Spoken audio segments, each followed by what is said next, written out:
लालची लकड़हारा। रामपुर गांव में लखन नाम का एक लकड़हारा रहता था। वह अपनी जीविका चलाने के लिए गांव के पास ही जंगल से रोज लकड़ियां चुनता व बेचकर कुछ पैसे कमा लेता था। इसी तरह उसका गुजारा चल रहा था। कुछ दिनों के बाद लखन की शादी हो गई।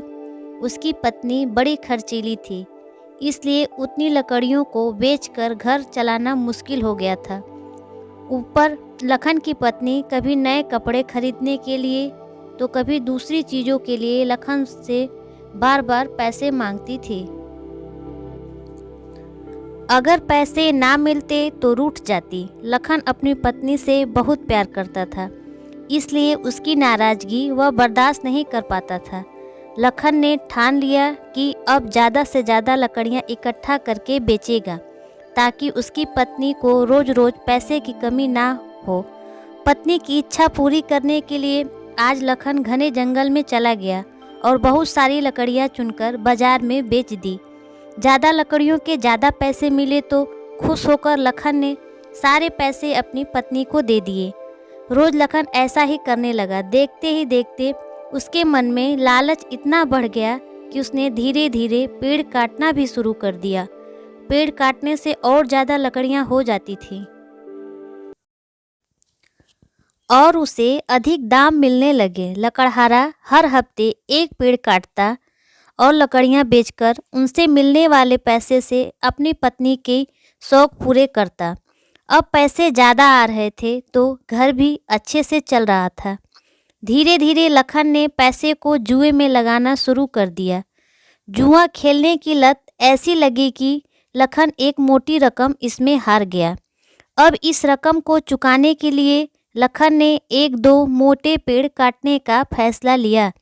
जैसे ही लखन ने जंगल में जाकर अपनी कुल्हाड़ी को एक बड़े से पेड़ पर चलाने की कोशिश की तो उस पर पेड़ की टहनी ने हमला कर दिया। लखन चौंक गया। फिर उसे पेड़ की एक टहनी ने लपेट लिया। लखन कुछ समझ नहीं पाया यह सब क्या हो रहा है। तभी पेड़ से आवाज़ आई, मूर्ख, तू अपने लालच के चक्कर में मुझे काट रहा है। तू सारे पैसे जुए में लुटा देता है और फिर पैसे लौटाने के लिए पेड़ काटने आ जाता है। तुझे पता है पेड़ कितने कीमती होते हैं? हमारे अंदर भी जान बसती है। हम तुम इंसानों को जीने के लिए हवा, धूप में छाया व भूख शांत करने के लिए फल देते हैं, लेकिन तू अपने स्वार्थ के लिए हमें काट रहा है। जिसे पेड़ ने कहा, आज तू रुक, यही कुल्हाड़ी मैं तेरे ऊपर चलाऊंगी। पेड़ की टहनी कुल्हाड़ी से लखन पर वार करने ही वाली थी कि वह गिड़गिड़ाने लगा। उसने माफ़ी मांगते हुए कहा, मुझसे गलती हो गई है, लेकिन मुझे सुधरने का एक मौका दो। अगर आप मुझे मार दोगे तो मेरी पत्नी का क्या होगा? वह अकेली पड़ जाएगी। आज से मैं किसी पेड़ को नहीं काटूंगा, यह प्रण लेता हूँ। यह सुनकर पेड़ को लखन के ऊपर दया आ गई। उसने लखन को छोड़ दिया। छूटते ही लखन भाग अपने घर गया और पैसे के लालच में न आने का संकल्प ले लिया। इस कहानी से हमें यह सीख मिलती है कि लालच में आकर पर्यावरण के साथ खिलवाड़ नहीं करना चाहिए। हमें ऑक्सीजन पेड़ से ही मिलती है, इन्हें काटकर हम खुद अपने जीवन में संकट को ला रहे हैं।